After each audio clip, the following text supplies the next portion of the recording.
Hi all, welcome to Arya's Historica. So ഇന്നത്തെ വീഡിയോയിൽ ഞാൻ പറയാൻ പോകുന്നത് എങ്ങനെയാണ് മോക്ക് ടെസ്റ്റ് ഉപയോഗിച്ച് നമ്മൾ UGC നെറ്റിന് മാർക്ക് സ്കോർ ചെയ്യുന്നതെന്നുള്ളതാണ്. അപ്പോൾ മോക്ക് ടെസ്റ്റുകൾ എന്ന് പറയുമ്പോൾ നമുക്ക് ഏറ്റവും ഇമ്പോർട്ടൻറ്റ് PYQs തന്നെയാണ്. പക്ഷേ നമ്മൾ കുറച്ച് ഫുൾ ലെങ്ത് മോക്ക് ടെസ്റ്റുകൾ ചെയ്തിട്ട് പോകുന്നത് നല്ലതാണ്. അത് ഉറപ്പായിട്ട് നമ്മളൊരു അറ്റ്ലീസ്റ്റ് ഞാൻ ചെയ്തിട്ട് പോയതൊരു 9 ഫുൾ ലെങ്ത് മോക്ക് ടെസ്റ്റാണ് ഞാൻ ചെയ്തിട്ട് പോയത്. കൂടുതലും PYQs തന്നെയാണ് ചെയ്തത്.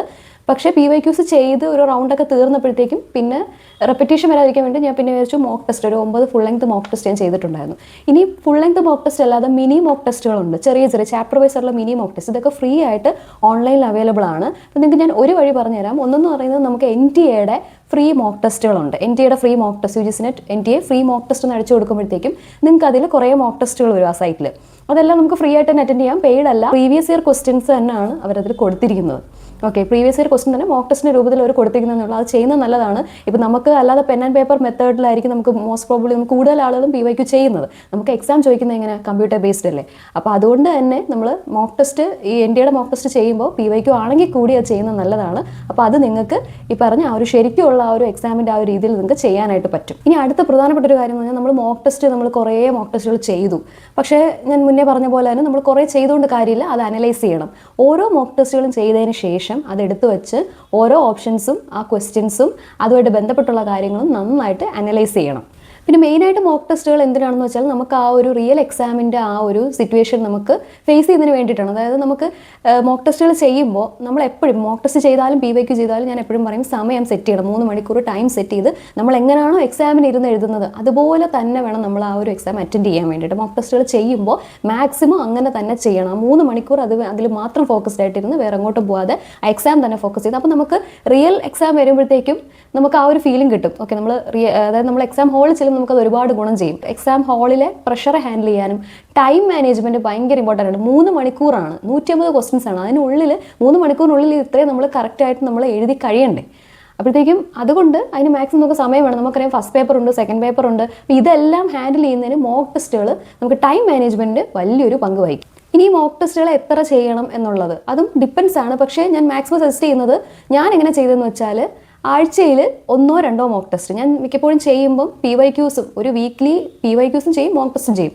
അതിൽ മോക്ക് ടെസ്റ്റ് എത്രയാണെന്ന് വെച്ചാൽ മോക്ക് ടെസ്റ്റ് ആഴ്ചയിൽ 1-2 ഈ നമ്മൾ വീക്ക്ലി ഒരെണ്ണം ചെയ്താലും മതി, 2 ചെയ്യണമെന്നില്ല, 3 ചെയ്യണമെന്നൊന്നും ഇല്ല. മാക്സിമം നമ്മൾ 1-2 അത്രയൊക്കെ മതി. അതിൽ ഒരെണ്ണം ചെയ്താലും മതി.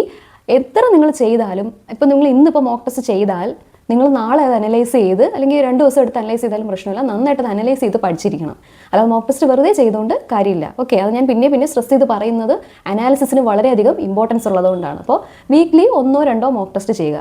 ഇനി നമ്മൾ മോക്ക് ടെസ്റ്റ് പരീക്ഷയുടെ തലേന്ന് വരെ ചെയ്തുകൊണ്ടിരിക്കാൻ പാടില്ല. മോക്ക് ടെസ്റ്റ് ആയാലും PYQ ആയാലും എന്താ പറയുക, എക്സാമിൻ്റെ തലേന്ന് വരെ പലരും ചെയ്തുകൊണ്ടിരിക്കുന്ന ഒരു സിറ്റുവേഷൻ പലയിടത്തും ഞാൻ കണ്ടിട്ടുണ്ട്. അങ്ങനെ ചെയ്യരുത്. അതുപോലെ എക്സാമിൻ്റെ ലാസ്റ്റ് അല്ലെങ്കിൽ ഒന്നെങ്കിൽ എക്സാമിൻ്റെ നോട്ടിഫിക്കേഷൻ വരുമ്പോഴോ അല്ലെങ്കിൽ എക്സാമിൻ്റെ ലാസ്റ്റ് 10 days ആകുമ്പോഴോ അല്ല മോക്ക് ടെസ്റ്റോ ഒക്കെ എടുത്ത് വെച്ച് ചെയ്യേണ്ടത്. ഇതൊക്കെ മുന്നേ ചെയ്ത് തീർക്കണം. എക്സാമിന് ലാസ്റ്റ് 10 days ഉള്ളപ്പോൾ മോക്ക് ടെസ്റ്റ് നമ്മൾ നിർത്തുക. പിന്നെ നമ്മൾ മോക്ക് ടെസ്റ്റ് എടുത്ത് ചെയ്യുമ്പോൾ പ്രശ്നം എന്താണെന്നറിയാമോ, അതായത് നമ്മൾ ലാസ്റ്റ് 10 days ആകുമ്പോൾ നമുക്കൊരു ടെൻഷൻ വരും. നമ്മൾ ഇത്രയും ചെയ്ത് പഠിച്ച് സെറ്റ് ചെയ്ത് വെച്ചിട്ടുണ്ടെങ്കിൽ നമുക്ക് സ്വാഭാവികമാണ് നമുക്ക് കുറച്ച് ടെൻഷൻ വരും. അപ്പോൾ നമുക്ക് തോന്നുന്നു ഒരു മോക്ക് ടെസ്റ്റ് എടുത്ത് ചെയ്ത് നോക്കാം, പുതിയ കുറേ ക്വസ്റ്റ്യൻസ് ആണല്ലോ, അപ്പോൾ എക്സാമിന് എങ്ങനെ ആയിരിക്കും നമുക്ക് മാർക്ക് കിട്ടുക എന്നൊക്കെ നോക്കാമെന്ന് പറഞ്ഞാൽ നമ്മൾ അപ്പോൾ എടുത്ത് ചെയ്തു. നമ്മൾ ഓൾറെഡി ഒരു 10 മോക്ക് ടെസ്റ്റ് ചെയ്തിട്ടുണ്ടായിരിക്കും. അപ്പോൾ നമ്മൾ എടുത്ത് വെച്ച് ചെയ്ത് നോക്കുമ്പോൾ പറ്റുന്നൊരു പ്രശ്നം എന്താണെന്ന് വെച്ചാൽ നമുക്ക് ചിലപ്പോൾ മാർക്ക് കുറഞ്ഞു പോകും. ടെൻഷൻ നമുക്കറിയാം 10 ദിവസമുള്ള എക്സാമിന്, അപ്പോൾ നമുക്ക് മാർക്ക് കുറഞ്ഞുമ്പോൾ നമുക്ക് തോന്നും നമ്മൾ ഇത്രയും നാൾ പഠിച്ചെല്ലാം വേസ്റ്റ്, അങ്ങനെയൊക്കെ ആവശ്യമില്ലാത്ത കുറേ ടെൻഷൻസ്, അയ്യോ ഇതുപോലെ ആയിരിക്കും എക്സാം ഹാളിൽ ഞാൻ ചെയ്യുക, അങ്ങനെയൊക്കെ തോന്നും. മാക്സിമം ലാസ്റ്റത്തെ 10 ദിവസം ആകുമ്പോഴത്തേക്ക് ഈ മോക്ക് ടെസ്റ്റ് അങ്ങ് നിർത്തുക. അതിന് മുന്നേ വരെ നിങ്ങൾ എത്ര വേണം മോക്ക് ടെസ്റ്റ് നിങ്ങൾ ചെയ്ത് പഠിക്കുക, വീക്ക്ലി 1-2 വെച്ച് ചെയ്ത് പഠിക്കുക. അത് കഴിഞ്ഞാൽ പിന്നെ നിർത്തുക. ഇപ്പം എനിക്കത് പറ്റിയിട്ടുള്ളതാണ് എൻ്റെ സിറ്റുവേഷൻ. അതുകൊണ്ടാണ് ഞാൻ പറയുന്നത്. ഞാൻ മോക്ക് ടെസ്റ്റുകൾ ചെയ്ത് വന്നപ്പോഴത്തേക്ക് എനിക്ക് അത്യാവശ്യം നല്ല മാർക്ക് ഉണ്ടായിരുന്നു.